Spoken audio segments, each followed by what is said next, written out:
ஒன்றுமே இல்லாமல் துவங்கின என் வாழ்வு நன்மையாய் நிறைந்துள்ளதே.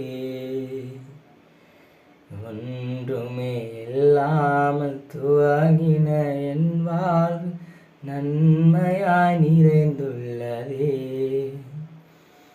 ஒரு தீமையும் நினைக்காத நல்ல ஒரு தகப்பன் உம்மை போல இல்ல. ஒரு தீமையும் நினைக்காத நல்ல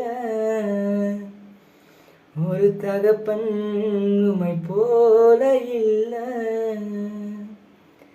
எபினேசரே எபினேசரே என் நினைவா இருப்பவர்